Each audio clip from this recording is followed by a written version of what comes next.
존경하고 사랑하는 동역자님께 주 안에서 인사드립니다. 이곳은 일본 센다이입니다. 지난 3.11 대지진 이후 꼭 1년 9개월이 벌써 지났군요.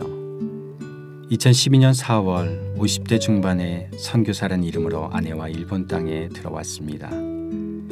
지금은 이곳 대재난의 피해 현장에서 낮은 자, 약한 자와 함께 하시는 우리 주님을 날마다 체험하며 기쁘게 살아가고 있습니다. 저는 서울 후암동에 있는 산정은 교회를 통해 신앙을 가지게 되었습니다. 우리들의 신앙의 큰 선배님이신 주기철 목사님께서 목회하셨던 곳으로서 전 중학교 2학년 때부터 사역자의 길을 가기까지 그 교회에서 신앙생활을 해왔습니다. 청년기에 저 자신이 주인된 삶의 모습에 한때 신앙이 흔들리기도 했지만 돌아보면 방황하던 청소년 시기에 예배당에서 홀로 기도하던 시간은 더 없는 기쁨이었습니다. 대학과 대학원에서 항공공학을 전공하고 키스트에서 연구원으로 근무하던 중에 학위 취득 목적과 신앙의 성숙을 기대하며 일본으로 갔습니다. 유학생 중심의 교회를 세우고 섬기는 일에 매달리는 과정에서 하나님은 학위 취득에 앞서 목회자로의 부름을 확증시켜 주셨습니다. 귀국해서 6년 반 남짓 항공 관련 회사에 다녔고 부르심에 순종해 신대원에 입학했습니다. 목사 안수를 앞두고 하나님은 일본을 향한 마음을 주셨습니다. 그렇게 일본 선교는 시작되었고 3.11 대지진이 일어난 지난해 7월 피해 지역을 방문하면서 이 땅에서 모든 것을 잃은 그들에게 천국의 소망이 있음을 증거해야겠다는 마음을 품게 되었습니다. 2012년 4월 도착한 일본 동북부 지방은 사건 이후 1년이 지났는데도 여전히 지진과 쓰나미 피해 그리고 원전 사고 때문에 생긴 방사능 오염으로 삼중고를 겪고 있었습니다. 세계 각지에서 온 자원봉사자들은 마을 청소와 물자 공급 외에도 그들의 필요에 응답했습니다. 대재난은 세상을 향한 임박한 종말의 경고이며 회개를 촉구하지만 긍휼하신 하나님은 대재난을 통해서도 일하고 계셨습니다. 저희는 지난 7개월간 피해 지역 가설주택 주민을 만나서 채소류 등 물자를 나누고 자활하도록 섬겼습니다. 또 선교지 전체의 상황을 파악하기 위해서 이 지역 목회자나 선교사들과 교제하면서 정보를 나누고 세미나에 참가하는 등 현지 기독교 관련 활동에 참여했습니다. 그 결과 현지교회 목회자들을 돕는 협력 목사로서 일본 교회를 섬기고 있고 또 동역 선교사로서 구호 활동과 가정교회를 세우는 사역도 함께하고 있습니다. 어느덧 피해 발생 2년이 가까워 갑니다. 올해 연말을 기점으로 국제구호단체 대부분이 사역을 접고 이 땅을 떠난다고 합니다. 방사능 물질의 누출과 오염으로 고심하는 고통이 더해가는 상황인데도 말입니다. 우리 위로자 되신 하나님께서는 일본의 상실과 소멸을 기뻐하지 않으십니다. 선교사로서 피해를 당한 그들에게 무엇을 주어야 할까요? 솔직히 처음엔 복음을 전하고 싶은 욕심이 앞섰습니다. 그러나 그보다 먼저 할 일이 있었습니다. 그것은 성령의 인도하심을 따라 고통 가운데 어려움을 겪는 그들을 진정으로 사랑하고 친구가 되어주는 일입니다.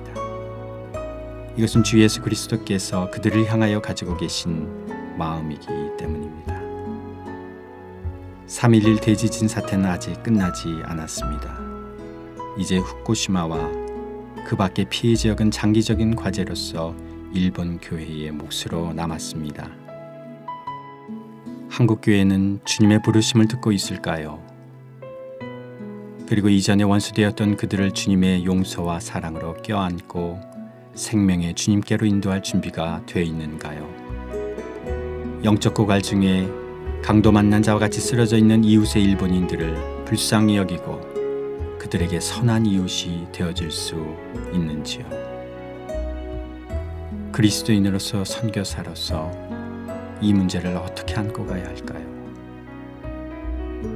오늘도 세계선교의 총사령관이신 예수님께 묻고 선교는 하나님의 하심을 믿으며 나아갑니다. 선교지를 위해 기도해 주십시오.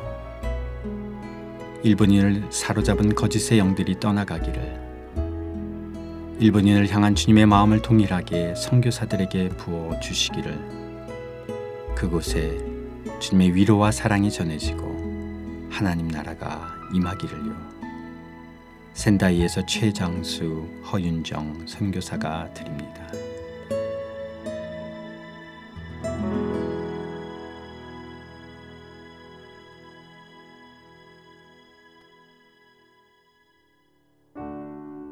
안녕하십니까. 센다이에서 사역하고 있는 최장수 선교사입니다. 오늘 이곳 동북부 지방에 큰 지진이 있었어요. 좀 많이 흔들렸는데 1분 정도니까요. 언제 멈출까 이러다가 큰 것이 오면 어쩌지 하는 두려움 속에서 하나님께 기도하였습니다.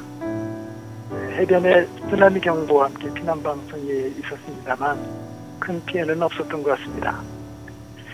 이곳의 사역을 먼저 소개해드리자면은 워낙 피해 범위가 넓기 때문에 이 지역 목회자들 초교파 선교센터를 만들어서 지역을 나누어서 사역하고 있습니다.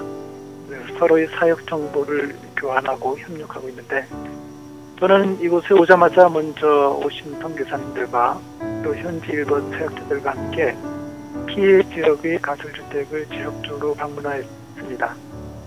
이곳 사역을 하면서 감사하게 생각하는 것은 피해 지역 주민들이 많은 필요를 느끼고 있기 때문에 물자, 음악 콘서트 등 여러 가지 방법을 통해서 그들과 접촉할 수 있다는 점이죠. 요즘은 개인적인 관계를 가지게 된 분들 중심으로 주기적으로 만나 교제하는 일에 집중하고 있습니다. 또 한 가지 감사한 것은 정말 약한 자, 가난한 자, 억울한 자의 고통에 함께 하시면서 그들을 위로하시는 하나님을 경험하는 축복을 누릴 수 있다는 점입니다. 이것과 관련해서 제 경험을 나누고 싶습니다. 이시노마키시에서 큰 피해를 입은 동네가 있었어요.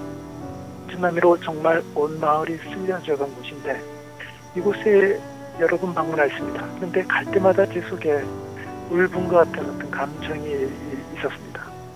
제 스스로 왜 이런 감정이 생기지? 라고 의문스럽게 생각했는데 언젠가 깨달아지는 것이 있었어요. 내 안에 계신 성령 하나님께서 이 지역을 보시면서 느끼고 계신 그런 감정이 아닐까 하는 것이었죠. 주님께서 정말 이 죄로 인해서 모든 것이 파괴된 이 비참한 현실을 결코 기뻐하시지 않는구나 라는 것을 느끼는 시간이었습니다. 그리고 주님은 이들의 고통에 정말 마음 아파하시면서 이들을 위로하고 하기를 원하시는구나 하는 마음을 품을 수 있게 되었습니다. 그 이후에는 저도 현지에 있는 그 피해 입은 분들을 만날 때 이런 주님의 마음을 품고 그들과 접촉할 수 있게 된 하나의 좋은 계기가 되었죠. 네, 이곳 일본을 선교하고자 준비하시는 여러 분들 정말 감사한데요. 이곳은 정말 여러 가지 모습을 통해서 하나님께서 먼저 일하시는 곳이라고 말씀드리고 싶고, 그리고 지금 많은 일꾼들을 필요로 하고 있기도 합니다. 일본에 많은 선교사들이 이미 와 있는 거 여러분들 아실 것입니다. 그런데 아쉽게도 이 동북부 지방 쪽은 많지는 않아요. 제가 아는 선교사들이 손을 이렇게 꼽을 정도밖에 되지 않습니다. 그러니까 정말 귀한 마음 품고 오시면 하나님께서 귀하게 쓰실 줄 믿습니다. 언어 준비, 언어가 중요할 테니까 그것만 좀 많이 좀 좋겠어요.